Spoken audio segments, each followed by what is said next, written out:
Hello, cha là? Cha vậy đó. Cha bài xìa. Rồi cha để suy nghĩ cho nó đủ. Tên chỉ đi sai ảo.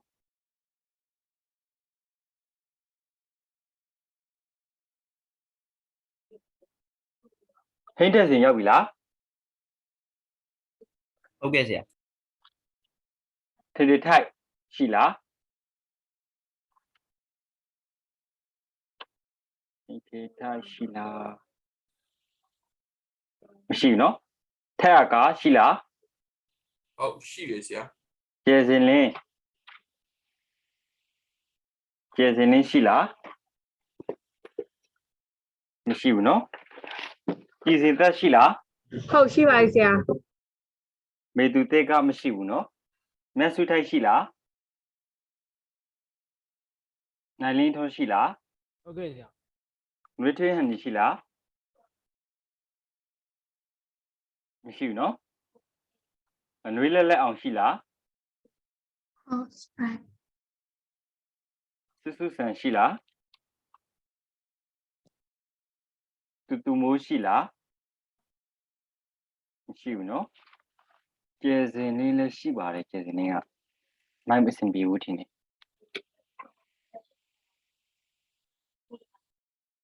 Rồi cho nó đủ. Tán chỉ đều biến xa mấy. Rồi thì này. Thì mấy cho nó thì iGCSE của khả năng nào ra vậy. Nó. Rồi thì là cũng có đi lâu suy. Cho nó đủ final exam phía rồi mới cho nó đủ mà. Lấy là phụ đề. Nó thì câu gì thì cũng chẳng đi đấy. Ở đây bà lấy rồi. Cho nó đi networking này bắt đầu trong nhà đi bộ. Rồi networking số là chào buổi đã. Networking số là hả lý. Chào buổi giờ là. Không nên cha bài xìa. Networking số là hả lý. Rồi mình chào buổi giờ mình dùng chỉ để nó. Rồi networking số là bà lấy rồi thì coi như check set chỉ này bắt đầu trong nhà đi bộ. Rồi đi này khi cho nó thì networkingရဲ့ဥပမာလေးကိုပြပါဆိုပြီးတော့ပြောရမယ်ဆိုရင် internet ကြီးကိုယ်တိုင်ကဘာလဲဆိုတော့ network ကြီးတစ်ခုပဲเนาะဘယ်လို network မျိုးလဲဆိုတော့ကျွန်တော်တို့ဒီကဘာဝန်းလုံးမှာရှိတဲ့ကွန်ပျူတာကြီးတွေချိတ်ဆက်ထားတဲ့ network ကြီးတစ်ခုပဲเนาะအဲ့လိုမျိုးပြောလို့ရတယ်ဟုတ်ပြီအဲ့တော့ဒီ network ကြီးချိတ်ဆက်ဖို့ကျွန်တော်တို့ဘာတွေလိုအပ်တယ်လဲဘယ်လိုပုံစံမျိုးချိတ်ဆက်ထားတယ်လဲเนาะအကြမ်းဖျင်းအားဖြင့်ဘယ်လိုနည်းလမ်းတွေနဲ့ချိတ်ဆက်ထားတယ်လဲဒါလေးတွေကိုတော့ကျွန်တော်တို့ကเนาะခုနကအကြမ်းဖျင်းအားဖြင့်သိဖို့လိုတာပေါ့ဟုတ်ပြီကျွန်တော်တို့ကဒီဘယ်ကနေစမလဲဆိုတော့ကျွန်တော်တို့ကဒီ communication process တစ်ခုကနေစမယ်ကျွန်တော်တယောက်တည်းနေတယ်ဆိုရင်တော့ဒီစားမရှိဘူးပေါ့နော်ကျွန်တော်တယောက်တည်းဘာမှလည်းမဖြစ်တာကိုတော့ကျွန်တော်ဒီအပေါင်းအသင်းတွေနဲ့နေမယ်နော်တငယ်ချင်းတွေနဲ့နေမယ်ဒီလူတွေနဲ့နေမယ်ဆိုရင်ကျွန်တော်ကဘာလုပ်ရမလဲဆိုတော့ကျွန်တော်နဲ့လူတွေရဲ့ကြားထဲမှာကျွန်တော်အပေါင်းအသင်းတွေရဲ့ကြားထဲမှာကျွန်တော်တငယ်ချင်းတွေရဲ့ကြားထဲမှာဘာလို့အပ်လာပြီလဲဆိုတော့ကျွန်တော်တို့ communication ဆိုတာကလို့အပ်လာပြီအပြန်အလှန်ဆက်သွယ်ဖို့ဟာလိုအပ်လာပြီပေါ့အဲ့တော့ဒီသိပ္ပံနည်းအရာပေါ့နော်ကျွန်တော်တို့ကလူနှစ်ယောက်စကားပြောတယ်ဆိုတာကဒါ communication model ကြီးတစ်ခုနော်လူနှစ်ယောက်စကားပြောတယ်ဆိုတာဒီတစ်ဖက်ကနေပြီးတော့ကျွန်တော်တို့ဒီတစ်ဆက်ကနေပြီးတော့ရှာကနေပြီးတော့နော်ရှာခင်ကနေပြီးတော့ထားရောက်ပြီနော်ဆရာဟုတ်ဘယ်သူရောက်ပြီလဲထိန်ဆရာဟုတ်ပြီထိုက်လိုက်ရောက်ပြီနော်ပြီးမှကျွန်တော်အတန်းနဲ့ပြန်ပြပေးမယ်နော်အဲ့တော့လူနှစ်ယောက်စကားပြောပြီဆိုရင်ကျွန်တော်လူနှစ်ယောက်တယောက်ပြောတဲ့ဟာတယောက်ကြားဖို့အတွက်ကြားထဲမှာကျွန်တော်တို့ကဘာလေးတွေဘယ်ကြားခံကိုသုံးရလဲဆိုတော့ကျွန်တော်လေဆိုတဲ့နော် air ဆိုတဲ့ဒီကြားခံတွေကိုသုံးရတယ်ဆိုလိုချင်တာကကျွန်တော်တို့ကစကားပြောလိုက်တယ်စကားပြောလိုက်တဲ့အခါမှာကျွန်တော်တို့တစ်စက်ကနေနော်ရှာခင်ကနေပြီးတော့အတန်နှိုင်းလေးတွေကဒီထွက်သွားတဲ့အခါကျရင်အဲ့ဒီလေထဲမှာသူကဘာအနေနဲ့ထွက်သွားလဲဆိုတော့ချိန်လုံးတွေအနေနဲ့သူကထွက်သွားပြီးတော့တစ်ဖက်လူရဲ့ငစီကိုသွားပြီးတော့ရိုက်ခတ်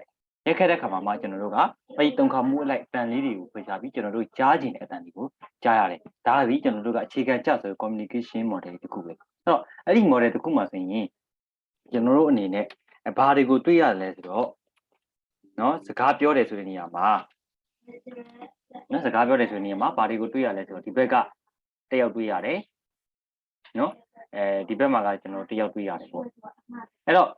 ဒီဘက်ကတယောက်ကိုကျွန်တော်တို့ကစကားပြောတဲ့သူဖြစ်တဲ့ကြောင့်သူ့ကိုစကားတွေပို့တယ်ပေါ့အဲ့တော့သူ့ကိုကျွန်တော်တို့က sender လို့ခေါ်တယ်ဒီဘက်ကတယောက်ကိုကြာတော့ကျွန်တော်တို့ကဒီလူပြောတဲ့စကားကိုနောက်ထပ်သူဖြစ်တဲ့ကြောင့်လက်ခံတယ်ပေါ့လက်ခံတဲ့အတွက်ကြောင့်သူ့ကိုကျွန်တော်တို့ဟုတ်ကဲ့ပြောပါခုနကလိုင်းကြပါဆိုဆရာအခုပါတင်နေရလဲဆရာ networking လေ ဟုတ်ဆရာ network နဲ့ပတ်သက်တဲ့ဟာတွေလေအဲ့တော့ကျွန်တော်တို့ကအခုဒီစကားပြောတဲ့ဆိုနေရာမှာတစ်ဖက်ကစကားပြောတယ်ပြောတဲ့သူကိုကျွန်တော်တို့က sender လို့ခေါ်လိုက်မယ်လက်ခံတဲ့သူကိုကျွန်တော်တို့က receiver လို့ခေါ်လိုက်မယ်အဲ့တော့ဒီနေ့ရောက်ဒီဘယ်ပေါ်မှာမူတည်ပြီးပြောရလဲဆိုတော့ communicate လုပ်ရလဲဆိုတော့လေထုခေါ်တဲ့ဒီ model ပေါ့ဂျားခံတစ်ခုကိုအဲ့ဒါကိုကျွန်တော်ကဘာလို့ခေါ်လဲ median လို့ခေါ်တယ်အဲ့ဒီ median တွေရဲ့ဘာကိုသုံးသလဲဆိုတော့ကျွန်တော်တို့က air ပေါ့အဲ့တော့ air ဆိုတဲ့ median ပေါ်မှာသူကလေထဲမှာသူကဒီလေဆိုတဲ့ဂျားခံတစ်ခုကိုဖြတ်တန်းပြီးတော့ကျွန်တော်တို့စကားပြောလိုက်တဲ့ဟာဒီ line တွေအနေနဲ့သူကနောက်စီကိုသွားပြီးတော့ရောက်တယ်အဲ့ဒီလိုနည်းနဲ့ကျွန်တော်တို့ကသွားကြတယ်ပေါ့အဲ့တော့အဲ့လို communication နည်းလမ်းအတိုင်းပဲကျွန်တော်တို့ဒီ computer network ကြီးရဲ့လုပ်ပုံကလည်းအဲ့လိုအတိုင်းပဲလုပ်တယ် computer network တစ်ခုချိတ်ဆက်တဲ့နေရာမှာကျွန်တော်တို့ဘာနဲ့ရှိမလဲဆိုတော့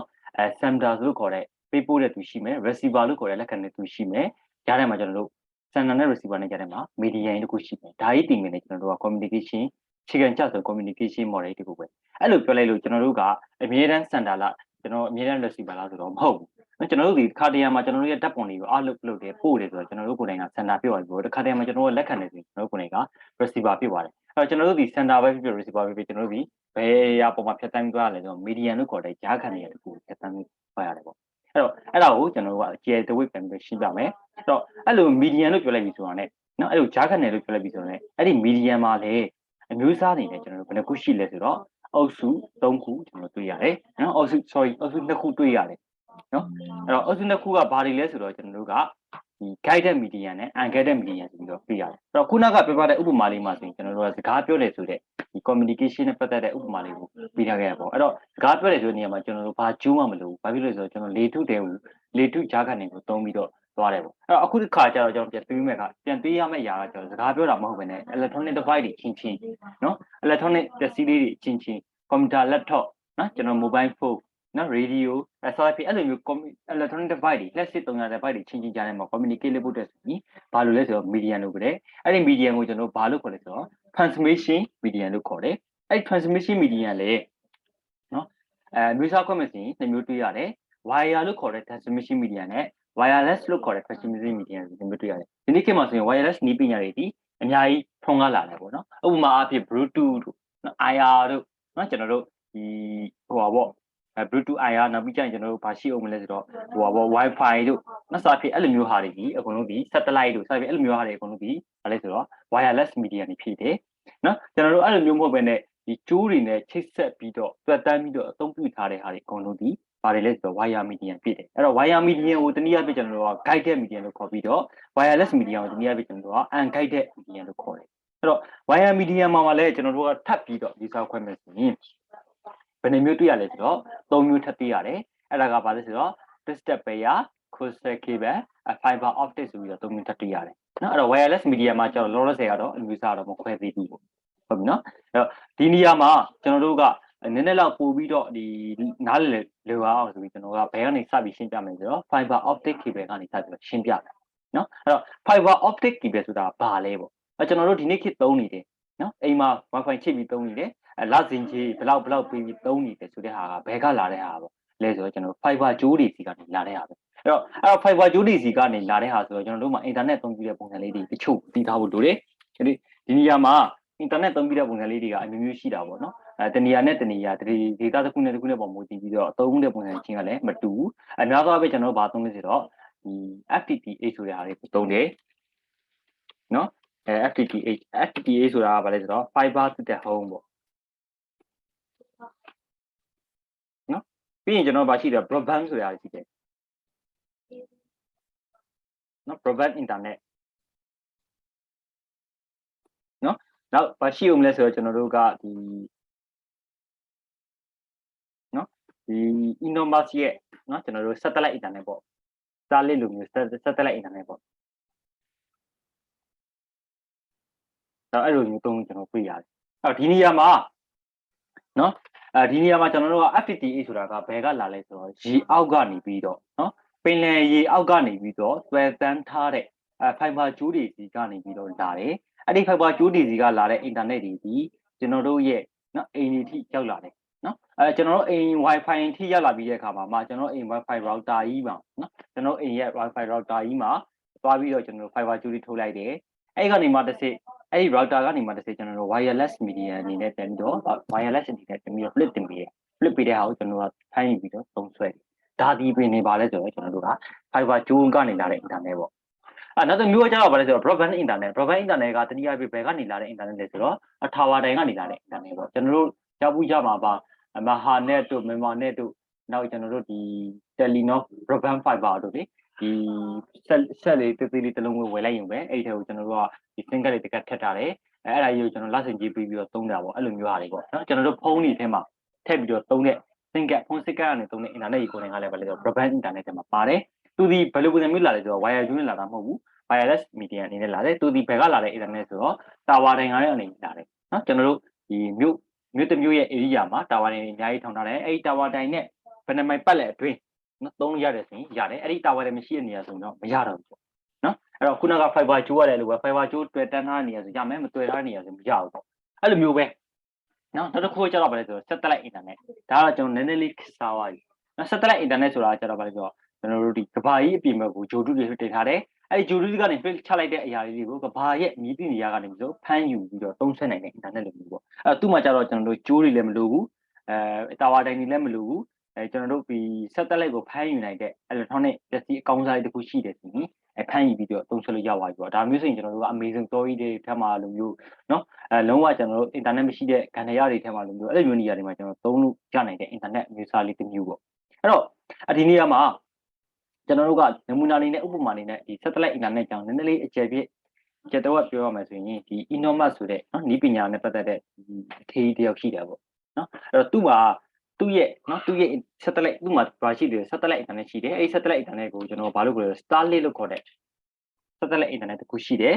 အဲ့တော့ဒီ satellite internet ရဲ့အလုပ်လုပ်ပုံကဘယ်လိုလဲဆိုတော့ကျွန်တော်တို့ဒီကဘာကြီးရဲ့နော်ကဘာကြီးရဲ့အပြင်ဘက်ကို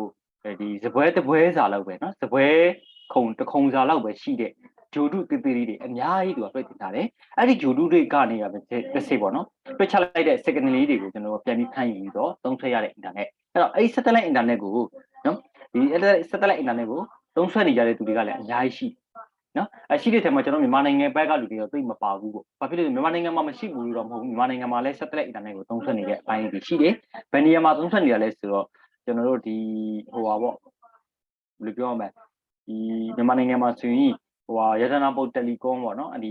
MNCT ပတ်ထဲမှာရှိတဲ့အဲ့ထဲမှာဆိုရင်ကျွန်တော်တို့က satellite internet ကိုဖမ်းယူထားတဲ့စလောင်းခွက်အကြီးရှိတယ်အဲ့ကျွန်တော်ကျန်တဲ့လူတွေကကျတော့ဒီ satellite internet ကိုဖမ်းယူထားတဲ့သူတွေကတော့နဲတာပေါ့အဲ့တော့အဓိကတော့ဗျာဒီ satellite internet ကိုသူကဘယ်လိုပုံစံမျိုးလုပ်ထားလဲဆိုတော့ကဘာကြီးရဲ့ပြင်ဘက်ကိုဂျိုတုတွေအများကြီးဖြစ်တင်ထားတယ်အဲ့ဂျိုတုတွေကလာတော့ချက်လိုက်တဲ့ဟာတွေကိုကျွန်တော်တို့ကဖမ်းယူတယ်ဖမ်းယူပြီးတော့သုံးဆွဲတယ်အဲ့လိုသုံးဆွဲနေရမှာဒီ Starlink ဆိုတဲ့ဒီ project လေးနော် Starlink internet ပေါ့နော် space project ကလေးလာတဲ့ Starlink internet လေးကိုကျွန်တော်တို့ကဒီနေ့ကမှနာမည်ကြီးတယ် enormous ပေါ့သူ့မှာလည်းကျွန်တော်တို့ကဘာလို့ရလဲဆိုတော့လဆင်ကြီးပေးသုံးရတယ်ဒေါ်လာနဲ့ပေးသုံးရတယ်ဒေါ်လာနဲ့ပေးပြီးတော့သူတို့ရဲ့ဟာကိုဝယ်သုံးပြီးသွားပြီဆိုရင်ကျွန်တော်တို့မှာဒီသူ့ရဲ့ Starlink internet ကိုဖမ်းယူနိုင်တဲ့စလောင်းခွက်လေးတွေကိုဝယ်ပြီးကျွန်တော်တို့ကဘာကြီးရဲ့မြည်သည့်နေရာကနေဆိုဖမ်းယူသုံးဆက်လို့ရနိုင်တယ်ပေါ့နော်ဒါကတော့ကျွန်တော်တို့ကဘုဒ္ဓတအနေနဲ့ပြပြတာပါအဲ့တော့ဒီဗီဒီယိုလေးတစ်ခုလောက်ကျွန်တော်ကြည့်ရအောင်နော် Starlink internet နဲ့ပတ်သက်ပြီးတော့ဒီမှာနော်ဒါ28မိနစ်တောင်ကြာမယ်ကျွန်တော်ကြည့်တော့ဘူး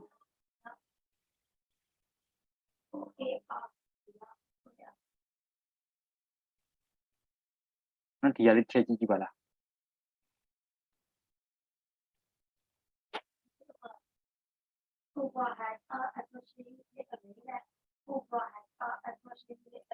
ခဏလေးနော်ဒီမှာ Starlink internet နဲ့ပတ်သက်တဲ့ဟာတွေ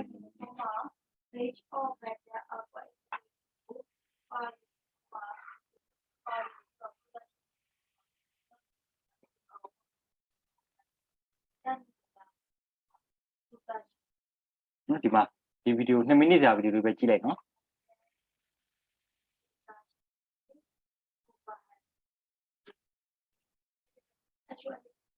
Satellite constellations are reviving the satellite internet industry and close the digital divide.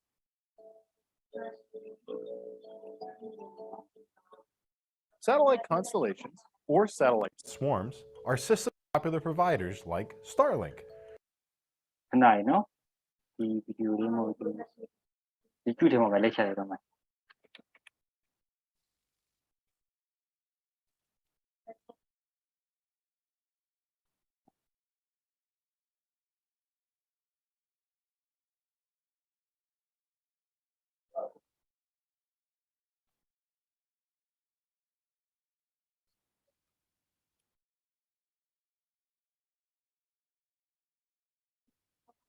ဒါကတစ်မိနစ်5မိနစ်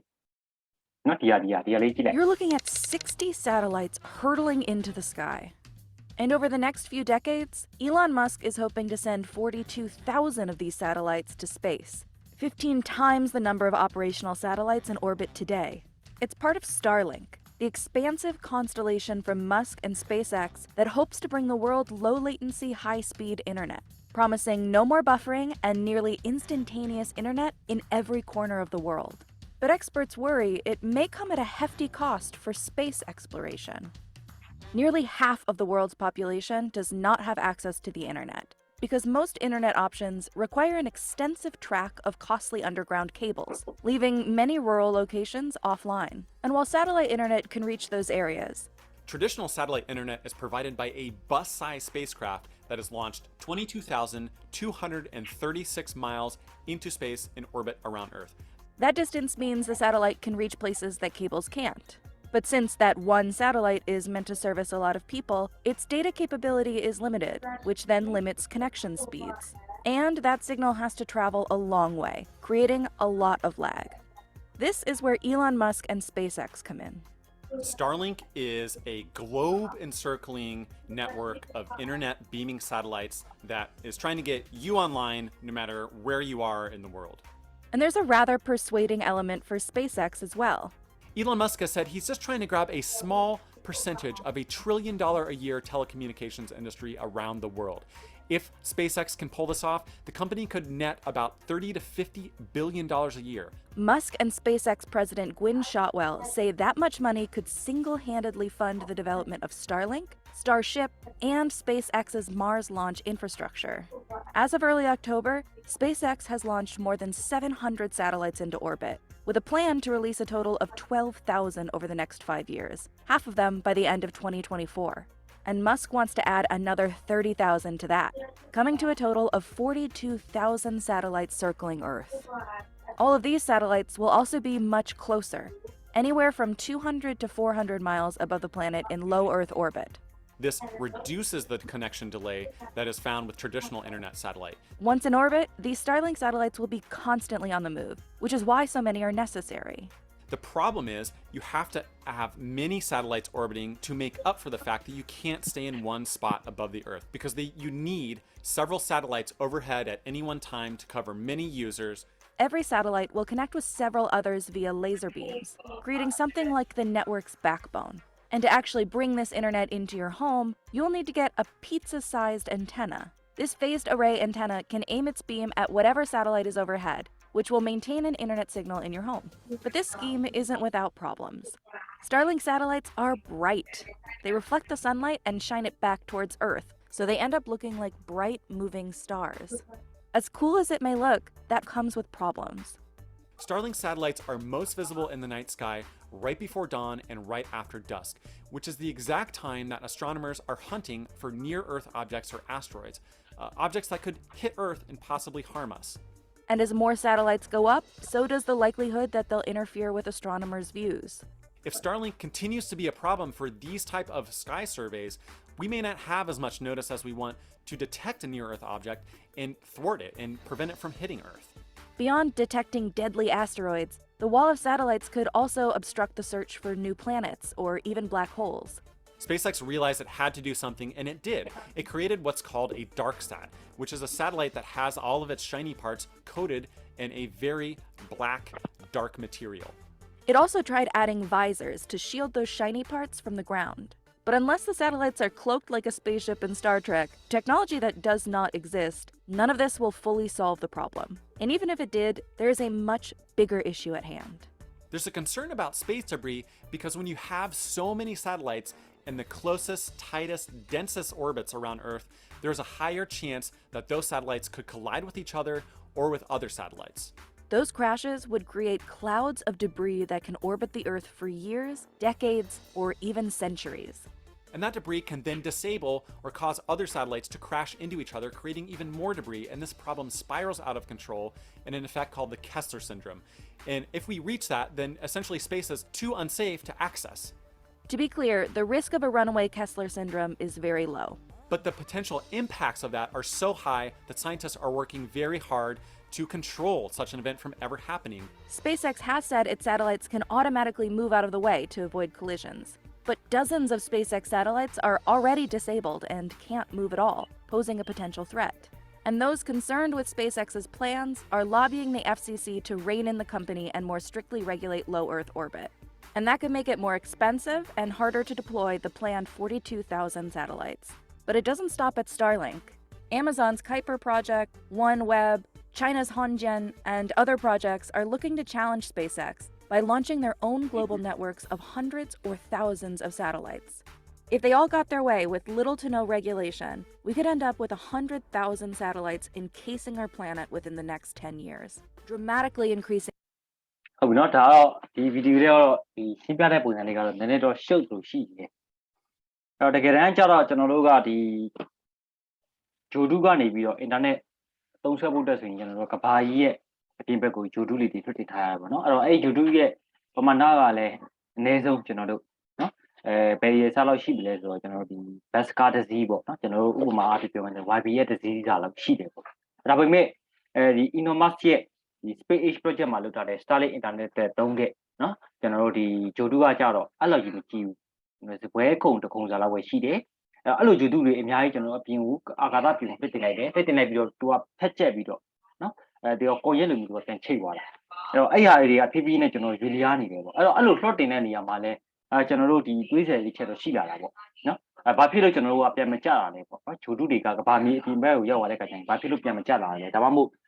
်လုံးဝကျွန်တော်တို့ဒီကဘာကြီးရဲ့အပြင်ဘက်မှာပဲဒီစီမကုံတော့ဘူးလားပေါ့အဲ့လိုမျိုးကျွန်တော်တွေးစရာရှိလာတယ်တကယ်တမ်းကျတော့ကျွန်တော်တို့ဒီနော်ပန်ဒီတစ်လုံးကဒီအောက်ကိုကြွကြတာတို့နော်ပစ္စည်းတစ်ခုကအောက်ကိုကြတာတို့ဆက်ပြီးအဲ့လိုမျိုးကြတယ်ဆိုတာကဘာကြောက်ကြတာလဲဆိုတော့ဒီကဘာကြီးရဲ့ gravity လို့ခေါ်တဲ့နော်ဒီကဘာကြီးရဲ့ဆွဲအားကြောင့်ကြတာလေအဲ့တော့အာကာသရဲ့အပြင်မှာဆိုရင်ဘာမရှိဘူးလဲဆိုတော့ကျွန်တော်တို့ဒီ gravity ဆိုတဲ့ဟာတွေမရှိဘူးအဲ့တော့ကျွန်တော်တို့ဒီကဘာကြီးပုံမှာနေနေပေါ့နော်အဲ့တော့အဲ့ကဘာကြီးရဲ့အပေါ်မှာဘာရှိလဲဆိုတော့ဒီလေထုအလွှာလေးတစ်လွှာရှိတယ်အဲ့ဒီလေထုရဲ့အပေါ်မှာဘာရှိလဲဆိုတော့အုံဇုံးလွှာရှိတယ်အဲ့ဒီအုံဇုံးလွှာရဲ့အပေါ်မှာမှ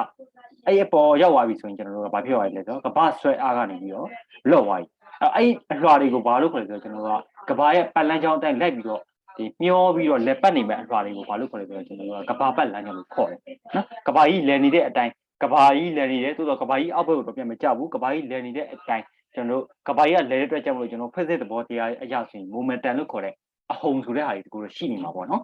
ဘယ်လိုပြောရမလဲယထာတစည်းကကျွန်တော်တို့ဘေးကနေရုပ်တရက်ဖြတ်ပြီးတော့သွားမယ်ဆိုရင်ကျွန်တော်တို့ဒီယထာနဲ့တိုက်တော့မတက်မိဘူးသို့တော့ယထာဖြတ်သွားတဲ့အဟုန်ကြောင့်ကျွန်တော်နောက်ကိုနောက်ပြန်လဲသွားတာမျိုးနော်ဒီကားတစည်းကကျွန်တော်တို့ဘေးကနေအရှင်ချင်းချင်းနဲ့ဖြတ်သွားတယ်ဆိုရင်ကားစီကျွန်တော်တို့ကိုမတိုက်မိတော့လေအဲ့ဒီကားကနေထွက်လာတဲ့ဒီ momentum ပေါ့နော်ဒီ momentum လို့ခေါ်တဲ့အဟုန်ကြောင့်နော် velocity နဲ့ momentum ကြားဖို့မှတင်နေအဲ့တော့အဲ့အဟုန်ဆိုတဲ့အဲ့ဟာကြောင့်ကျွန်တော်တို့ဘယ်လိုပြောရမလဲဒီဖိထိုင်ပြီးလဲကြောက်ရတာမျိုးပေါ့အလက်တကြားဖြစ်သွားတာဒီမျိုးတစ်ချက်တော့ရတာမျိုးဒါမျိုးပေါ့အဲ့လိုပုံစံမျိုးပဲကျွန်တော်တို့ကဘာကြီးကလဲနေတယ်လဲနေတဲ့အခါမှာတစ်ဖက်မှာကဘယ်လိုပြောမလဲကဘာနဲ့တွားပြီးတော့ဒီတိုက်ရိုက်ဖြူရမျိုးမဟုတ်ဘူးဒီအဟုန်ဆိုတဲ့ဟာမျိုးရှိမှာပေါ့အဲ့တော့အဲ့ကဘာပတ်လမ်းကြောင်းတဲ့တွားပြီးတော့လဲနေတဲ့အဲ့အဟုန်ပေါ်ကိုကျွန်တော်ဘာလို့ခေါ်လဲဆိုဒီကဘာပတ်လမ်းကြောင်းတွေလို့ခေါ်တယ်အဲ့ဒီကဘာပတ်လမ်းကြောင်းတွေရဲ့အပေါ်မှာကဘာကြီးနဲ့ဒီဝေးဝေးတော့ဒီကဘာပတ်လမ်းကြောင်းလေးတွေကိုလည်းသူကအမျိုးအစားလေးတွေတိုင်းခွဲထားသေးတယ်နော်အဲ့ဒါနောက်သင်္ကန်းစာကြိုင်ပြန်ပြီးတော့ပြပြမယ်အဲ့တော့အဲ့ကဘာပတ်လမ်းကြောင်းပေါ်မှာဂျိုဒူးလေးတွေကိုထွတ်တင်ထားတယ်အဲ့ဂျိုဒူးလေးတွေဒီကဘာပတ်လမ်းကြောင်းပေါ်မှာဆက်ဖွင့်ထားကြမလို့သူ့အအချိန်နဲ့သူမျောပြီးတော့သွားနေတယ်ဆိုလိုချင်တာကကဘာကြီးပေါ်ကနေပြီးတော့ဂျိုဒူးထွတ်တင်လိုက်တဲ့အချိန်တစ်ခဏပဲဒီလုံစားစီလိုပါတွေကိုကျွန်တော်တို့သုံးရတာပေါ့အဲ့ဒီကဘာပတ်လမ်းကြောင်းသူတတ်မှတ်ထားတဲ့ပတ်လမ်းကြောင်းထဲကိုရောက်သွားပြီဆိုရင်ကျွန်တော်တို့ကဆက်ပိတ်ပြီးတော့သူ့ပုံစံလေးတိုင်းမျောပြီးတော့နေလို့ရတာပေါ့နော်အဲ့တော့အဲ့လိုပုံစံမျိုးသွားတယ်အဲ့လိုသွားတဲ့အခါမှာကျွန်တော်၄နှစ်ကြာရင်တဲလက်မှလာမသိဘူးနော်၄နှစ်ကြာရင်တစ်ခါသူကအောက်ကိုနည်းနည်းပြန်ပြီးတော့ရော့ကျလာတယ်ဆိုလိုချင်တာကကဘာကြီးကနေကီလိုမီတာဘယ်လောက်กว่าမှာဂျိုဒူးတုံထားရဆိုတော့အဲ့ဂျိုဒူးပြီးကျွန်တော်တို့ကအင်ဂျင်လေးပေါ်တော့လဲပတ်ထားတာမဟုတ်ဘူးねဒီတိုင်းတင်ထားတယ်အဲ့ဟာဒီ၄နှစ်ကြာရင်တက်လက်မလောက်ရွေ့ကျလာတယ်နောက်၄နှစ်ကြာရင်တက်လက်မလောက်ရွေ့ကျလာတယ်အဲ့လိုမျိုးဖြည်းဖြည်းရွေ့ကျလာရတာနောက်ဆုံးကျွန်တော်တို့ကကဘာပေါ်ဂျိုဒူးအပြက်တွေကျလာတယ်ဆိုတာဖြစ်လာတာပေါ့နော်အော်ဒီနေ့ထဲမှာပေါ့နော်တရုတ်ပိုင်ဂျိုဒူးတွေပြုတ်ကျတယ်ဆိုတာကအဲ့လိုအားမျိုးတွေကြောက်ပေါ့နော်အဲ့တော့ဘာလို့ပြရလဲဆိုကျွန်တော်၄နှစ်ကြာရင်တစ်ခါနည်းနည်းလေးပြန်ပြီးတော့မောင်းတင်ပေးရတယ်အပေါ်အဲ့လိုမျိုးမှကျွန်တော်ကလုံးဝမပြုတ်ကျပါဘူးအဲ့တော့ထားပါတော့ဒီဟာနဲ့ပတ်သက်ပြီးတော့ကျွန်တော်ကသိရှင်းပြရတာအားမရသေးပါဘူးနည်းနည်းလေးလက်ရှာကြည့်လိုက်ပါ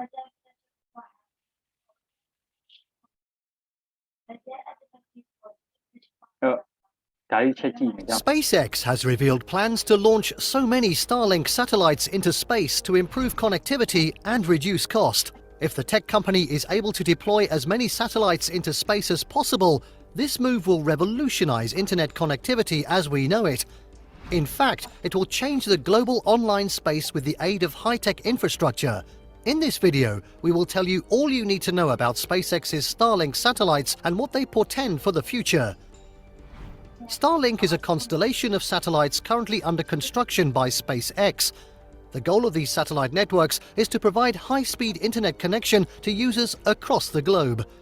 The network will consist of thousands of small satellites installed in Earth's low orbit that work in conjunction with transceivers installed on the ground.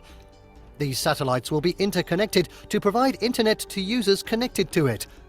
SpaceX plans to sell some of the satellites to the US military for scientific purposes. Currently operating from Redmond, Washington, the research center is already working on producing as many satellites as possible under record time. The cost of the contract at full completion is expected to be at least $10 billion. SpaceX started working on the Starlink project in 2015. By February 2018, 2 prototype satellites were test launched. By May 2019, about 60 satellites were launched. This number continued to grow as more satellites were deployed to Earth's low orbit to provide most of the globe with access to the satellite constellation. On 15th of October 2019, the Federal Communications Commission submitted on SpaceX's behalf filings to the International Telecommunication Union. Details contained in the filings sought approval to add an additional 30,000 satellites to the already existing 12,000 approved by the FCC. While the promise of cheaper and more efficient internet connectivity raised hope for a better future for the world, astronomers have voiced concerns over the negative effects so many satellites will have on an already overcrowded orbit environment. This concern opened up discussions about the effect one company will have over the appearance of the night sky. But the question is, how good is SpaceX Starlink satellites and how do they work? The emergence of Starlink has had quite the expected effect on the telecommunications industry. This is simply down to the fact that many regions in the US, for instance, do not have access to high-speed internet. In the US and in many other parts of the globe, some regions do not even have internet access at all. Even with the coming of 5G, the number of towers required to make this technology work will not make high-speed internet a possibility. If you thought 5G would be good, Starlink promises to be better. Starlink uses a network of satellites to bring signals to users on Earth. With more than 1,000 of them already in space's low orbit, with several thousand more earmarked for installation in the coming months and years, access to fast internet in every part of the globe is now a possibility. Unlike conventional satellite dishes, Starlink satellites are not geostationary or geosynchronous. This allows users to realign their dish to pick up a new satellite if the satellite their dish is connected to is not transmitting strong signals. Another big advantage that Starlink will have over other conventional internet infrastructure is that this will operate very close to Earth. With the satellites hanging just 340 miles above Earth, signal delays or latency will be avoided. The closeness to Earth will also increase internet speed compared to the direct TV satellites currently used in the industry, which hangs over 22,000 miles above Earth. Starlink is yet to release its pricing plans, so interested users do not know for now just how much they will pay for data. But at the moment, Starlink plans to charge a flat rate of $99 per month during the beta period. However, we do not know if this rate will remain in place or not. A coverage map has not been released to the media yet, but the FCC filing shows that it will provide commercial service access to southern Canada and the northern part of the US. Then, as more satellites are deployed, the network will be expanded to cover other parts of the globe. For now, the highest concentration of satellites is in northwest US, California, the upper Midwest, and Vermont. Will SpaceX Starlink kill the cable industry? The answer to this question is not straightforward, neither can one answer it using a yes or a no. With Starlink offering beta access internet to users for $99 in the US and spreading its reach into Canada, its customer base will only continue to grow. According to data, there are over 700,000 Starlink subscribers, and many more are only going to join Starlink's platform as its reach continues to expand. The emergence of Starlink presents a very strong competition for cable providers like Verizon, Comcast and AT&T, to mention a few. By the end of 2021, the decision makers at Starlink claim that the outfit will be able to offer internet access to the rest of the world. If internet users follow through and ditch their old networks for Starlink, this will spell doom for internet cable service providers who have dominated the market for more than 2 decades now.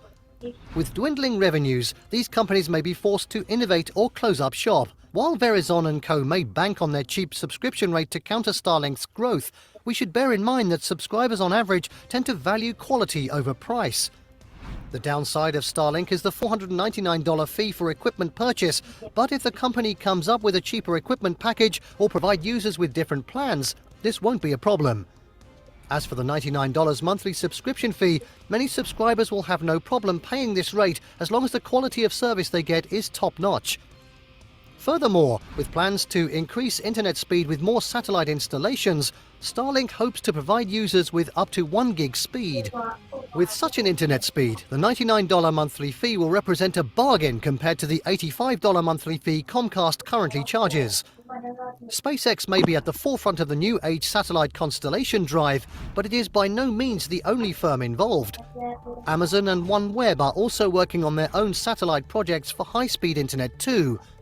These companies are in a race against time to provide billions of people worldwide with fast internet who are either underserved or unserved. With so many satellites hanging on Earth's low orbit, astronomers are beginning to sound the alarm about the potential consequences of having so many satellites muddled together.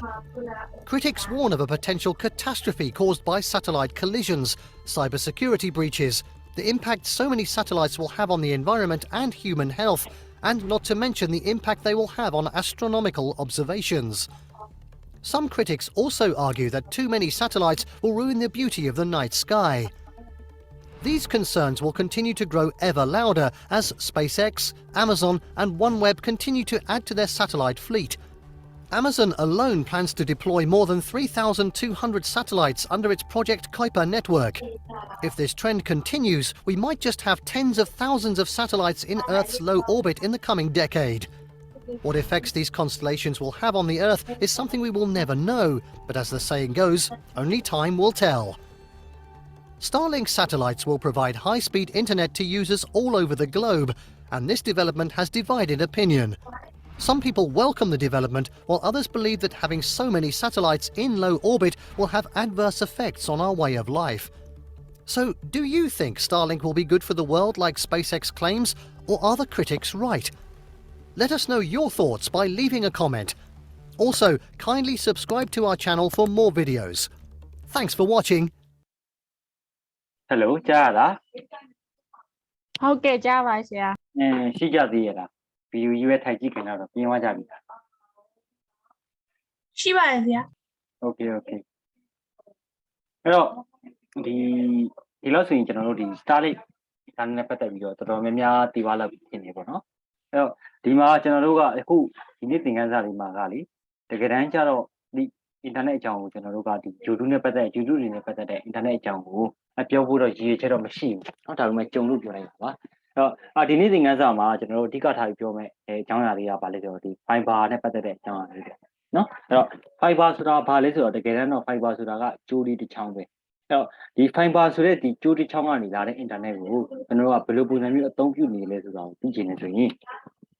နော်ကျွန်တော်တို့ဒီမှာမြေပုံလေးတစ်ခုကိုဟိုထဲမှာရိုက်ရှာကြည့်လို့ကြားတယ်နော်အဲ့တော့ဒီ fiber ကြိုးကဘယ်လိုပုံစံမျိုးလဲဆိုတာကိုကျွန်တော်နောက်သင်ခန်းစာမှာကျွန်တော်ပြန်ပြီးတော့ပြောပြမယ်လောလောဆယ်ကျွန်တော်တို့ရဲ့ဒီဟိုထဲမှာပေါ့နော် submarine cable ဆိုတဲ့နော် submarine cable map ဆိုတဲ့ဒီ website တွေဝင်ကြည့်လိုက်ပါအဲ့တော့အဲ့လိုမျိုးဝင်ကြည့်လိုက်တဲ့အခါမှာဘာတွေကြွားတွေ့ရမလဲဆိုတော့ဒီလိုမျိုးကျွန်တော်တို့ color ဘောင်းစုံနဲ့နော် color အရောင်ဘောင်းစုံနဲ့အားတွေတွေ့ရတာပေါ့အဲ့တော့အဲ့ဒါတွေကဘာတွေလဲဆိုတော့ကျွန်တော်တို့ကမ္ဘာတဝန်းလုံးမှာရှိတဲ့နော် fiber ကွန်ရက်ပေါ့နော် fiber internet လို့ခေါ်တဲ့ຢာလေးတွေချိတ်ဆက်ထားတဲ့နေရာပေါ့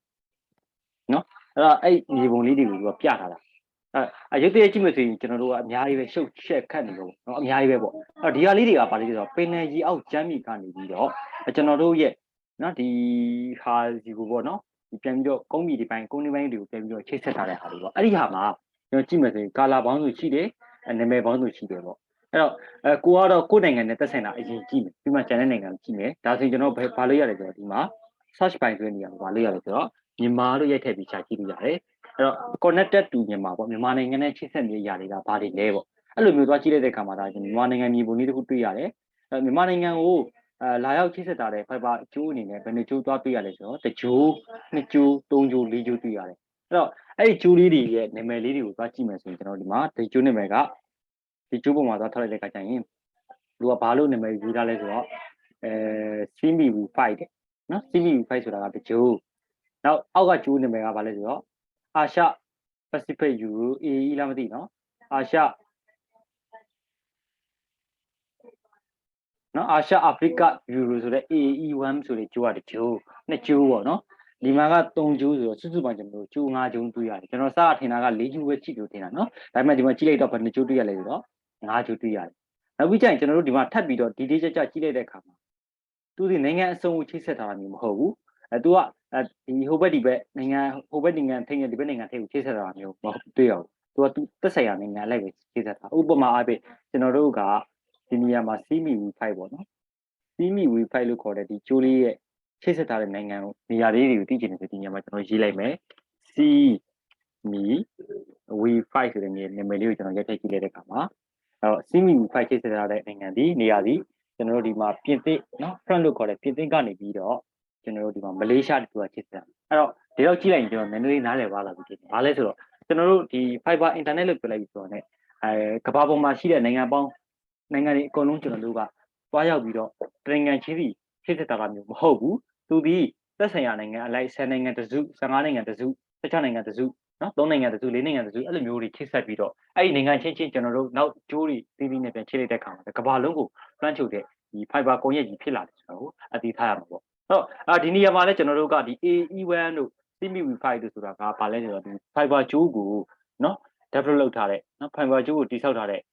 company တွေရဲ့နာမည်တွေပေါ့နော်အဲ့ဒီ company တွေရဲ့နာမည်တွေအဲ့ဒီ CMV5 ဆိုတဲ့ company ကနေပြီးတော့ချိတ်ဆက်တဲ့ကျိုးကဒီလိုပုံစံလေးပေါ့အဲ့တော့နောက်တစ်ကျိုးကျွန်တော်ကြည့်ကြည့်မယ်ဒီနေရာမှာပဲနော် AE ဆိုတဲ့ဟာလေးပေါ့ AE1 ဆိုတဲ့ဟာလေးကျွန်တော်ကြည့်ကြည့် AE အာရှအာဖရိကယူရိုဆိုတဲ့ AE1 ဆိုတဲ့ကျိုးကလည်းကျွန်တော်ခုနက CMV5 ကျိုးရဲ့နေရာမှာအစားထိုးထားတဲ့ကျိုးပဲတကယ်တမ်းတော့လေဟို CMV5 ဆိုတဲ့ကျိုးကတအားကြာနေပြီလေအဲ့တော့တော်တော်များများတော့တူတယ်ဘယ်နေရာလေးမှာပဲကွာသွားလဲဆိုတော့ကျွန်တော်တို့ခုနက CMV5 ကျိုးကမလေးရှားမှာအဆုံးသတ်သွားတယ်ဒါပေမဲ့ဒီ AE1 ကျိုးကပြင်သစ်ကနေစပြီးတော့ဘယ်နေရာထိသူကဆက်သွားသေးတယ်လဲဆိုတော့ကျွန်တော်တရုတ်ထိသူကဆက်သွားတယ်နော်တရုတ်ထိဆက်သွားတယ်ဒီနေရာလေးပေါ့အဲ့တော့ဒါလေးကတော့ကျွန်တော်တို့ CMV5 နေရာမှာစထုတ်တဲ့ AE1 ဆိုတဲ့ကျိုးလေးပေါ့အဲ့တော့အဲ့ဒီ CMV5 နဲ့ AE1 နဲ့ဒီမြန်မာနိုင်ငံရဲ့ဘယ်နေရာမှာရှိနေတယ်လဲဆိုသိချင်တယ်ဆိုရင်ကျွန်တော်တို့ဒီအဆက်လေးပုံမှာချက်ထားလိုက်ပေါ့ဒါဆိုရင်ဒီအဆက်လေးပုံမှာချက်ထားလိုက်တဲ့အခါမှာငွေဆောင်မြန်မာဆိုတဲ့စာကြောင်းလေးကြောင်းပေါ်လာတယ်အဲ့တော့ဒါဆိုရင်ကျွန်တော်သိနိုင်တယ်ပေါ့ဒီကျိုးလေးဒီနော်မြန်မာနိုင်ငံရဲ့ငွေဆောင်ကမ်းခြေမှာရှိတဲ့ fiber ကျိုးလေးပါလားပြီးသိနိုင်တာပေါ့အဲ့လိုမျိုးပဲဒီဘက်မှာ3ကျိုးကျန်သေးတယ်ဒီဘက်3ကျိုးရဲ့နေရာလေးတွေကဒီကျိုးရဲ့နာမည်ကပါလဲဆိုတော့ CMV3 ပေါ့အဲ့တော့အဲ့ဒီကျိုးလေးရဲ့ဒီနေရာကိုကျွန်တော်တို့သွားပြီးတော့ရှာကြည့်တဲ့အခါမှာဒီကျိုးလေးဒီကျွန်တော်တို့ဖြာပုံပေါ့နော် PYA လို့ဖြာပုံပေါ့ ARD တိုင်းဖြာပုံမျိုးတွေမှာရှိတဲ့ကျိုးလေးပေါ့အဲ့တော့ဒီကျိုးလေးရဲ့ချိတ်ဆက်ထားတဲ့နေရာလေးတွေရှာကြည့်ကြတယ်ကျွန်တော်ဒီနေရာမှာပါလဲဆိုတော့ CMV3 ကိုရိုက်ထည့်ကြည့်မယ်နော် CMV3 ကိုရိုက်ထည့်ကြည့်လိုက်တဲ့အခါမှာမသိရလဲဆိုတော့အဲ့ဒီဒီမောင်ဒီကျိုးလေးပေါ့နော်ဒီကျိုးလေးချိတ်ဆက်ထားတဲ့နိုင်ငံလေးတွေကိုပြတယ်အဲ့တော့သူကဘယ်နိုင်ငံကနေချိတ်ဆက်ထားလဲဆိုတော့ကျွန်တော်တို့ဂျာမနီဟိုပေါ့နယ်သာလန်တို့ဘယ်လ်ဂျီယံတို့နော်ဘယ်လ်ဂျီယံတို့ပဲနယ်သာလန်မပါဘူးနော်ဘယ်လ်ဂျီယံရဲ့ဒီဘက်ကနေသူချိတ်ဆက်ထားတယ်ချိတ်ဆက်ထားပြီးတော့ရင်ကျွန်တော်တို့ဘယ်ထိသွားလဲဆိုတော့ကျွန်တော်တို့နိုင်ငံထိရောက်တယ်နော်ကျွန်တော်တို့နိုင်ငံကိုရောက်လာတယ်ပြီးရင်ဒီမှာကျွန်တော်တို့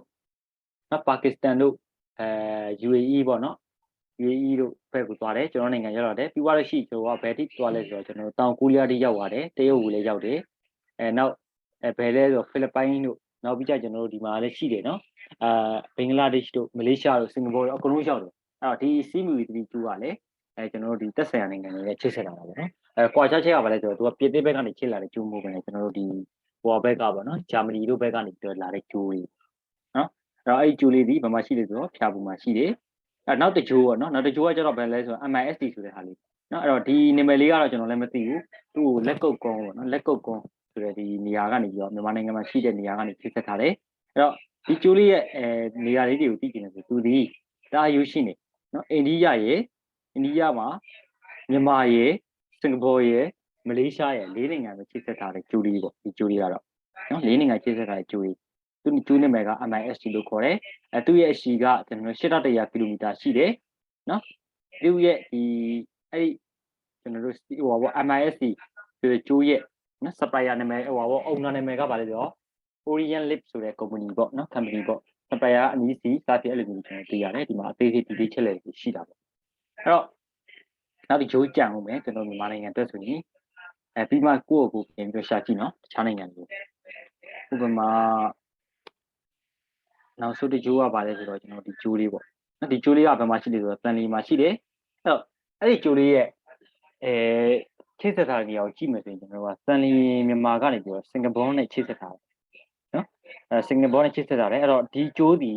အဲ့ဆိုဒီဂျိုးဒီကျွန်တော်စင်ကာပူနဲ့မြန်မာနိုင်ငံနဲ့နှစ်နိုင်ငံကြားထဲမှာပဲချိတ်ဆက်တဲ့ဂျိုးလေးပဲပေါ့အဲ့တော့ဒီဂျိုးရဲ့အရှိကဘယ်လောက်ရှိသလဲပေါ့ကျွန်တော်ကြည့်ချင်တယ်ဒီမှာကျွန်တော်လက်နဲ့ရှာကြည့်ပေါ့နော်SIGM မှာသူ့ရဲ့ဂျိုးရှိဒီကျွန်တော်တို့က2229ကီလိုမီတာရှိတယ်သူ့ရဲ့ company ကဒီအုပ်စုနော် supplier ကဒီဟာပေါ့နော်ဒီအုပ်စုပိုင်တယ်ဒီဟာကိုကျွန်တော်တို့ supplier လုပ်ပေးတဲ့သူကဒီနော် HMI ဆို step ဆိုတဲ့ဒီ company ကနေ supplier လုပ်ပေးတယ်နော်တန်လီမှာရှိတယ်ဒီနေရာမှာရှိတယ် site အဲ့လိုကျွန်တော်တို့ကပြရတယ်အဲ့တော့အဒါကိုကြည့်ချင်းရပဲကျွန်တော်တို့ကဒီ fiber cable တွေဒီကျွန်တော်တို့နေရာနှစ်ပြားမှာရှိတယ်ပေါ့အဓိကတော့ဒီ cable ကြိုးလေးတွေဒီဘယ်ကလာတာလဲဆိုတော့ပင်လယ်ရေအောက်ကျမ်းမြေကနေလာတာဖြစ်တဲ့ကြောင့်မို့လို့သူဒီပင်လယ်ကမ်းခြေနဲ့နီးစပ်တဲ့နိုင်ငံတွေကိုပဲအဓိကဥတည်ကြောက်တာအဲ့တော့အဲ့ကနေပြီးကျွန်တော်တို့က fiber ကြိုးတွေဒီဘယ်ကိုပြန်ရောက်လာဆိုတော့ဒီရန်ကုန်ဘက်ကနေပြီးတော့ fiber ကြိုးတွေကနော်ဖြာပုံတို့တန်လီတို့လက်ကုတ်ကမ်းတို့နော်အဲ့လိုမျိုးဘက်ကနေလာတဲ့အဲ့ဒီ fiber ကြိုးတွေဒီကျွန်တော်တို့တနိုင်ငံလုံးကိုပြန်ပြီးတော့ဖြတ်တဲ့ခါကျရင်ဘာနေနဲ့ပြန်ဖြတ်လဲဆိုတော့မြေအောက်ကနေပြီးတော့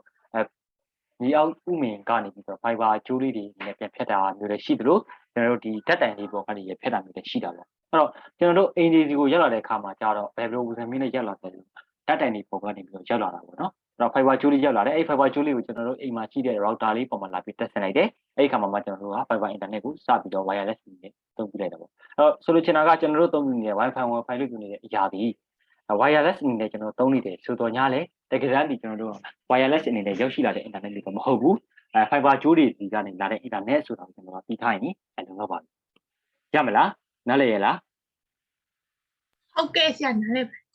အဲ့တော့ဒီနေရာမှာကျွန်တော်တို့ဒီတောင်ကိုရီးယားတို့ဘာလို့ရဲ့နိုင်ငံနဲ့ပတ်သက်ပြီးကြည့်ကြတယ်ဆိုဒီနေရာမှာကြည့်ပေါ့နော် SOU South Korea ဆိုပြီးကျွန်တော်ကြည့်လိုက်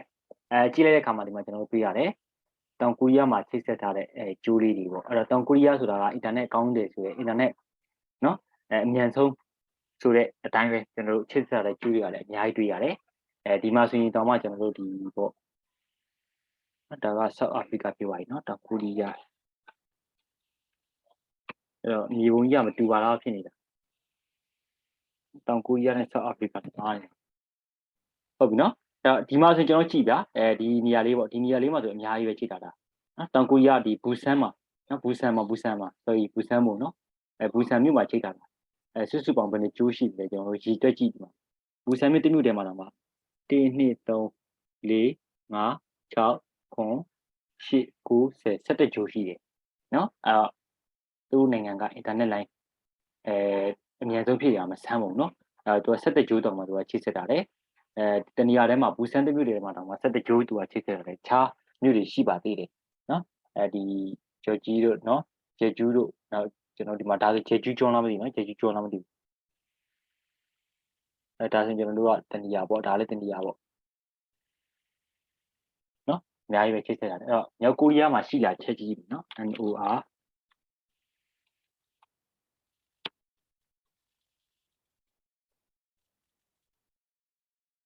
နော်ဒီနောက်မြောက်ကိုရီးယားကျွန်တော်တစ်ချက်ကြည့်လိုက်တဲ့အခါမြောက်ကိုရီးယားမှာမတွေ့ရဘူး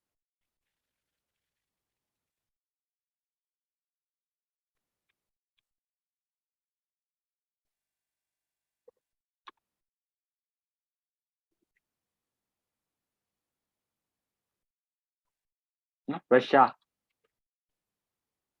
နော်ရုရှားနိုင်ငံမှာချိတ်ဆက်တာကျူလီတွေကြည့်ကြည့်မယ်ရုရှားနိုင်ငံမှာလည်းအဲ့လိုကြီးချိတ်ဆက်ထားတာမျိုးအဲ့တော့ဒီ fiber ကျူလီတွေမရှိတဲ့အတွက်ကြောင့်မလို့ internet သုံးလို့မရဘူးလားဆိုတော့လည်းအဲ့လိုလည်းမဟုတ်ဘူးနော် fiber internet မသုံးဘူးပေါ့ခုနကပြောတဲ့ကျွန်တော်တို့ tower တိုင်တို့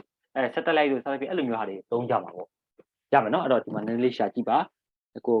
တက်ကြည့်ပေါ့ဒီ table ဟုတ် map ကဲ့ပါဆရာ နော်အဲ့တော့ကျွန်တော်တို့10 minute ချိန်ပေးမယ်နော် ဟုတ်ကဲ့ပါဆရာ ဒီချာလေးရှာကြည့်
ဆရာ mute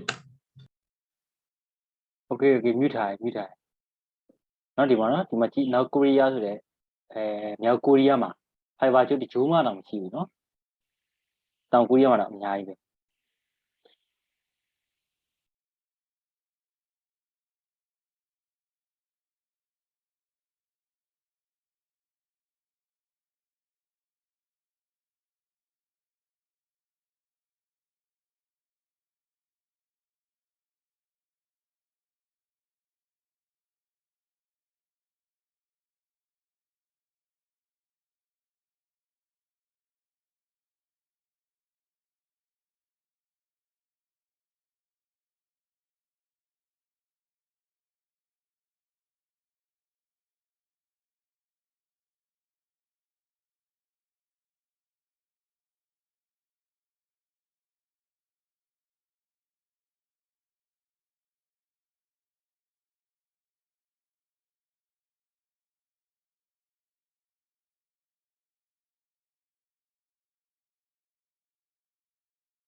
Hello ကြည့်ပြီးကြပြီလား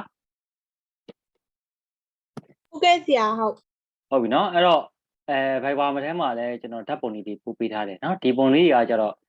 ့ဘာလုပ်နေတဲ့ပုံလေးလဲဆိုတော့ခုနကကျွန်တော်ပြောတဲ့ဒီ Viber ဂျိုးလေးတွေပေါ့နော်အဲ့တော့အဲ့ဂျိုးလေးတွေကိုဒီအောက်မှာဒီမျိုးတွေ့တန်းထားတဲ့ဟာလေးတွေပေါ့နော်ပင်လယ်ကြီးအောက်မှာတွေ့တန်းထားတဲ့ဒီ Viber ဂျိုးလေးတွေကို maintenance လုပ်နေတဲ့ပုံလေးတွေပေါ့ဟုတ်ပြီနော်အဲ့တော့နောက်တစ်ခုအနေနဲ့ကျွန်တော်တို့ဘာထပ်ပို့လိုက်မလဲဆိုတော့ဒီ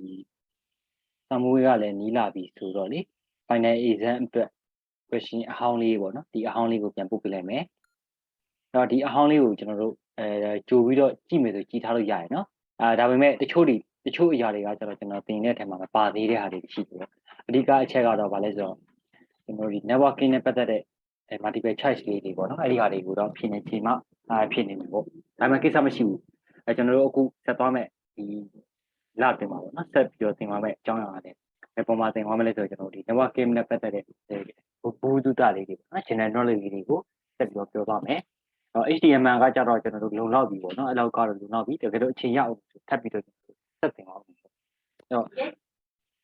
အဲ့တော့ဒီနေရာမှာ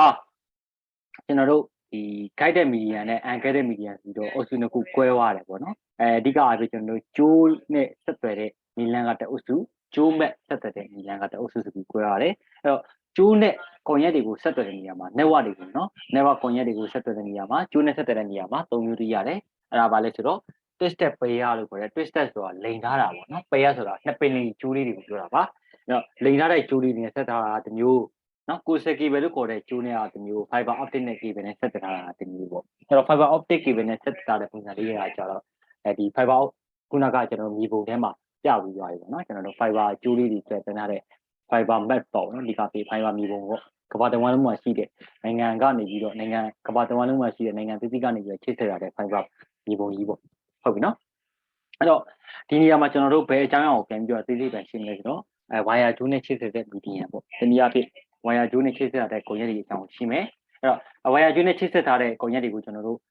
ဘာ medium ပေါ်ချိတ်ဆက်တာလို့ပြောလဲဆိုတော့ guided medium ပေါ်မှာချိတ်ဆက်တာလို့ပြောတယ်အဲ့တော့ guided ဖြစ်တဲ့ဆိုတဲ့အတွက်ကျွန်တော်သူ့မှာပါရှိတယ်တော့ကျွန်တော် wire သို့မဟုတ် bounded transmission medium လို့လည်းခေါ်တယ်အဲ့တော့အဓိကပဲကျွန်တော်တို့ဒီ electronic device တွေချိတ်ဆက်တာဖြစ်တဲ့အတွက်ကြောင့်မို့လို့အဲ့ဒီ medium ပေါ်မှာဘာတွေတော့ဘာလေးတွေကအလုပ်နေမယ်ဆိုတော့ electronic signal လေးတွေကအလုပ်နေမယ်တနည်းအားဖြင့်01နဲ့ကိုစားပြုလို့ရတဲ့ electronic signal လေးတွေကအလုပ်နေမယ်ပေါ့နော်အဲ့တော့အဲ့ဒီ signal လေးတွေကအဲ့ဒီကြိုးလေးပေါ်မှာပဲသွားနေမယ်အဲ့ဒီသွားနေတဲ့အတွက်ကြောင့်သူဒီလမ်းကြောင်းစီဘယ်ကနေဘယ်ကိုသွားမယ်ဆိုတဲ့လမ်းကြောင်းလေးတွေရှိတဲ့အတွက်ကြောင့်သူဒီသူ့ရဲ့လမ်းကြောင်းတွေသွားနေတဲ့အတွက်ကြောင့်သူ့မှာကျွန်တော်တို့ကညံနှုံးဒီပို့ပြီးတော့ညံနေဆိုလိုချင်တာက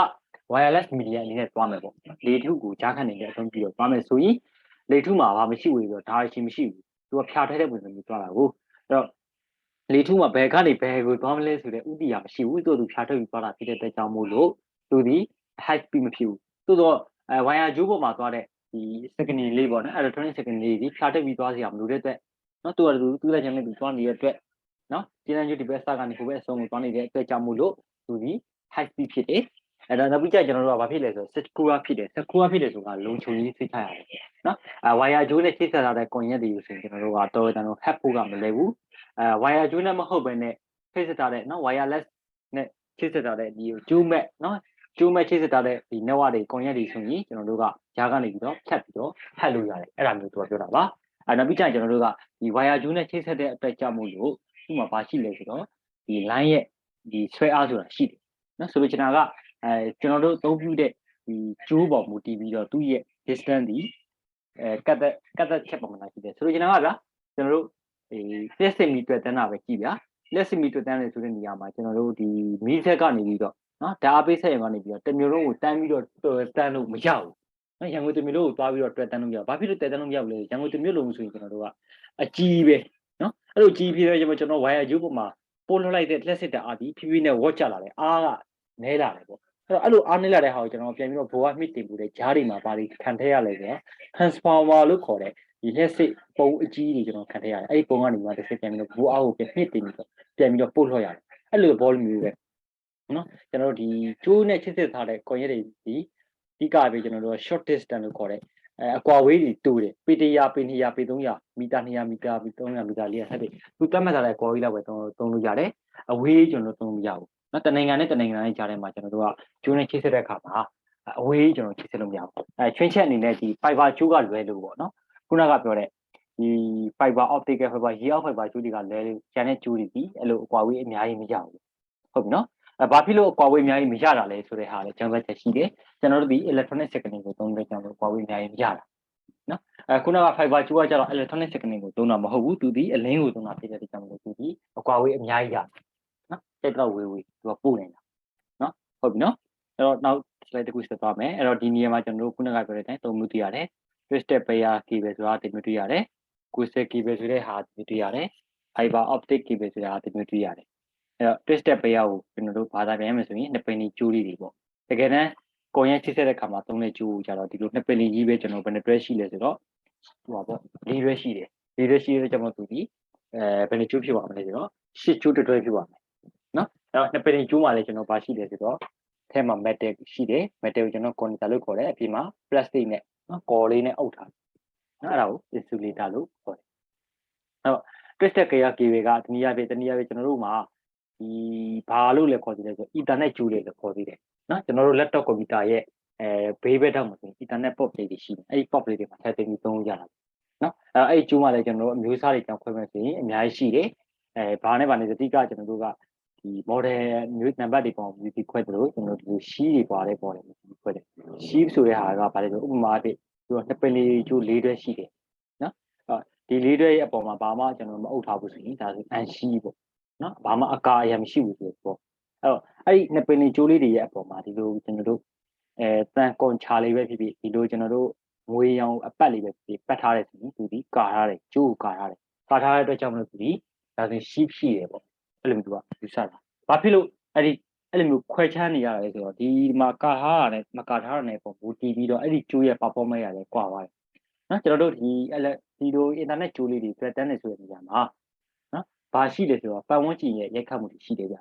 ကျွန်တော်တို့အတန်ဆူညံတဲ့အခါမျိုးပဲဖြစ်ဖြစ်နော်ဆူညံနေတဲ့ပတ်ဝန်းကျင်မှာတွေ့တန်းတာမျိုးဖြစ်ဖြစ်ဒါမှမဟုတ်ကျွန်တော်တို့ဒီတခြားပေါ့ nice fit တဲ့နေရာလေးတွေမျိုးပေါ့အဲ့လိုမျိုးနေရာမှာတွေ့တန်းနေဆိုရင်ဒီရှိမရှိတဲ့ကောင်ကနည်းနည်းလေးပြောမယ်ကျိုးရဲ့ဒီ performance နဲ့ကြောက်သွားနော်တနည်းအားဖြင့်ကျွန်တော်တို့ဟိုပါပေါ့ရှိတဲ့ကောင်ကိုကြာတော့ကျွန်တော်တို့ကဒီရှိမရှိတဲ့ကောင်နဲ့ဆိုင် performance မကြဘူးတော့မဟုတ်ဘူးကြာတော့ကြာတယ်ဆိုတော့ရှိမရှိတဲ့ကောင်နဲ့စားလို့ရှိရင်သူကနည်းနည်းလေးထိမ့်ပြီးနေတယ်ပေါ့နော်နမူနာအားဖြင့်ကျွန်တော်တို့ဒီအိမ်မှာဒီလို internet ကျိုးလေးတွေ့တန်းတော့မယ်တွေ့တန်းတဲ့အခါမှာလက်စစ်မီယူနေတဲ့အတူတူတွေ့တန်းတော့မရဘူးဘာဖြစ်လို့လဲဆိုတော့လက်စစ်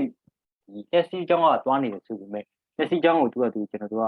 ဒီလိုကော်လေးနဲ့အုပ်ထားတယ်ဆိုပေမဲ့နော်အဲ့လက်စီအကြောင်းတွေပေါ်က electron ဒီelectron အမှုန်လေးတွေကျွန်တော်တို့ရဲ့ကျိုးတွေပေါ်ပြုတ်ကျလာပြီဆိုရင်အဲ့ဒီ electron အမှုန်လေးတွေကျွန်တော်တို့ရဲ့ဒီ transmission လုပ်တဲ့အခါမှာသွားပြီးတော့ဘာဖြစ်နေလဲဆိုတော့အနှောက်ယှက်နော် distortion ဖြစ်နေတယ်အနှောက်ယှက်ဖြစ်နေတာဖြစ်တဲ့အတွက်ကြောင့်အဲ့လိုမျိုးကျွန်တော်တို့မီးယူနေတဲ့တက်တန်းတာမျိုးတို့ဘာလို့မျိုးဖြစ်လာပြီဆိုကျွန်တော်တို့ကဒီ shim နဲ့နော်ဒီလိုမျိုးပေါ်ကခဲပတ်လေးနဲ့ပတ်ထားတဲ့ကောင်မျိုးတွေရှိတယ်ဆိုရင်ကောင်မျိုးတွေကိုသုံးထားတယ်ဆိုရင်ပို့ပြီးတော့ကျွန်တော်တို့ကဒီ performance ကိုထိန်းပြီးထားနေတဲ့သဘောရှိတယ်ရမယ်နော်သဘောပေါက်ရဲ့လားဟုတ်သဘောပေါက်ပါရဲ့ဆရာနော်အဲ့တော့ဒီကျိုးလေးတွေမှာလည်းကျွန်တော်တို့ကအရင်တော့ဆိုရင်network ကတင်တော့ဆိုရင်ကြိတ်ရတယ်နော်မော်ကြားမော်နီကြားနီညိုကြားညိုစိန်ကြားစိန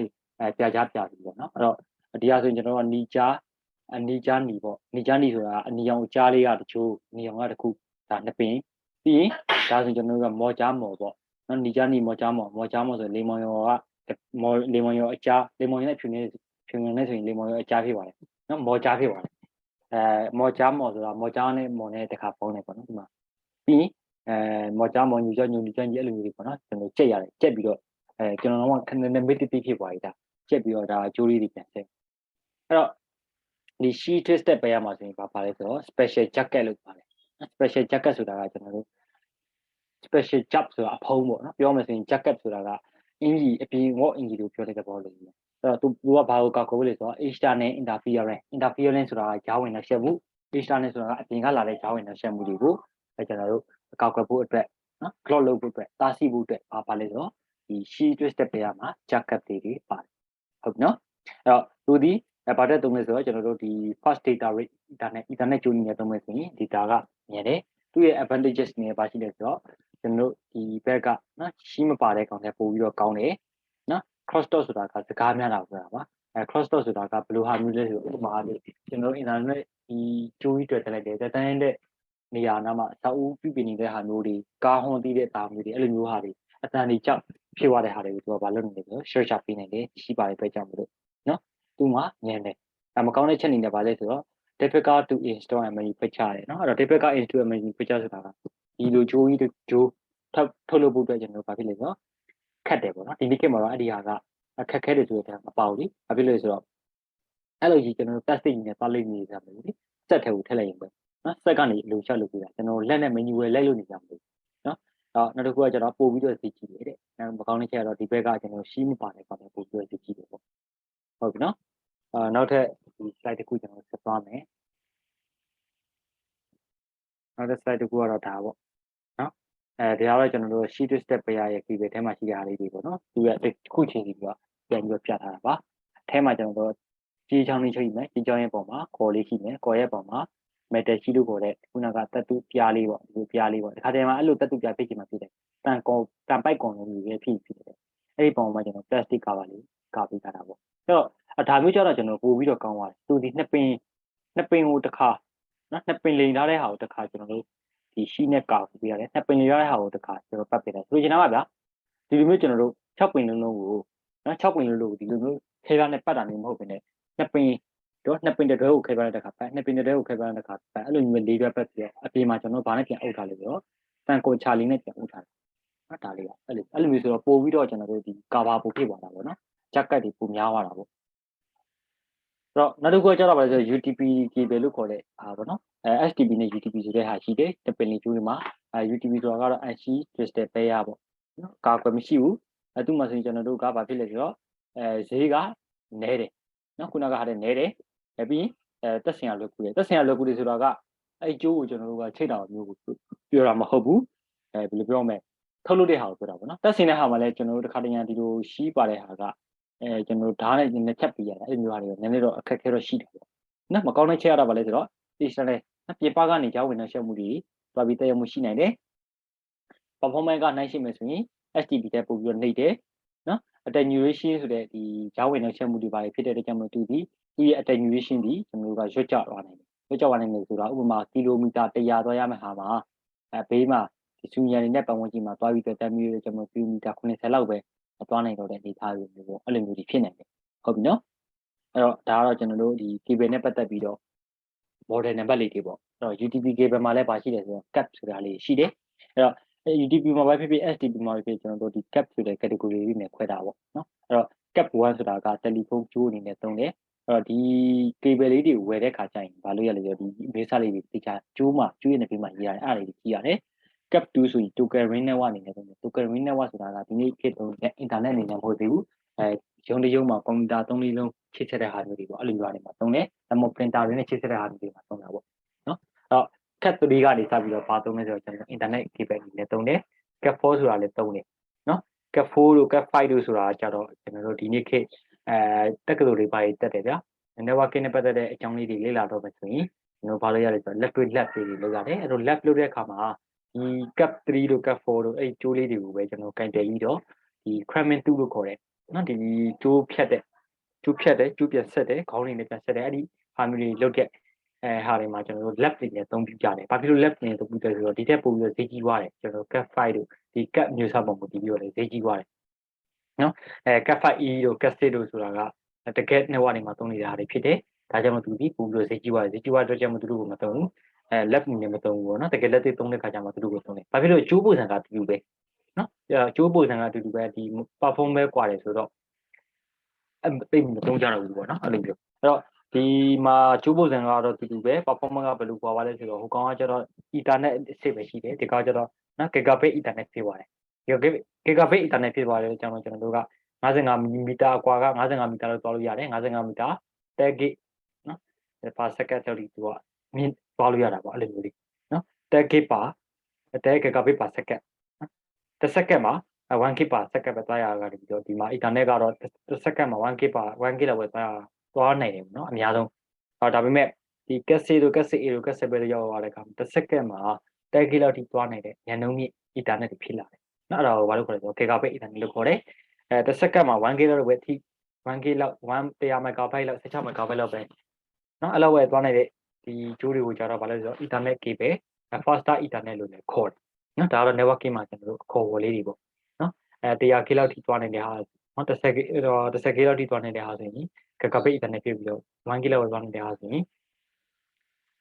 faster Ethernet ဖြစ်ပါတယ်เนาะတဲဟိုပေါ့တဲ megabyte လောက်ပဲရှိတဲ့ဟာဆိုရင်တော့ကျွန်တော်ရိုး Ethernet ပေါ့ရိုး Ethernet cable ချုပ်ဖြစ်ပါတယ်ဒါမျိုးတွေပေါ့เนาะအဲ့တော့ဒီ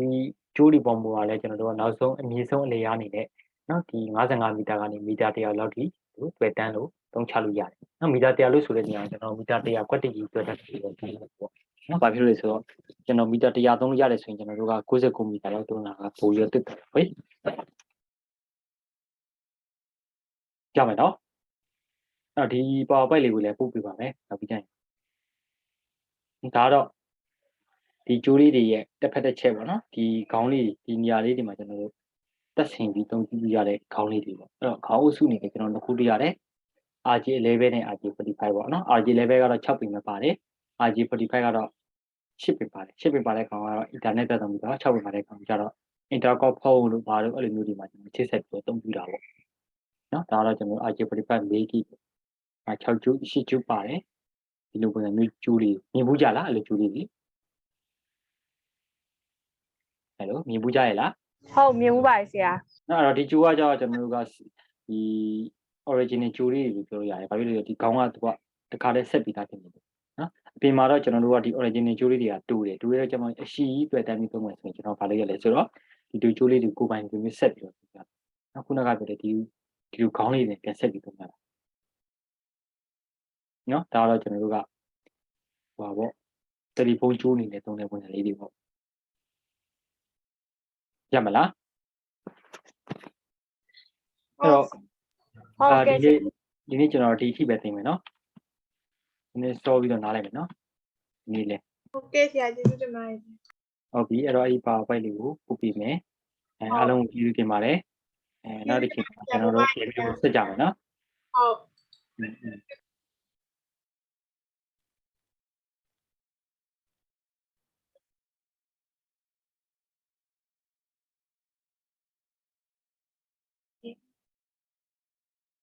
你要注意，你要这个。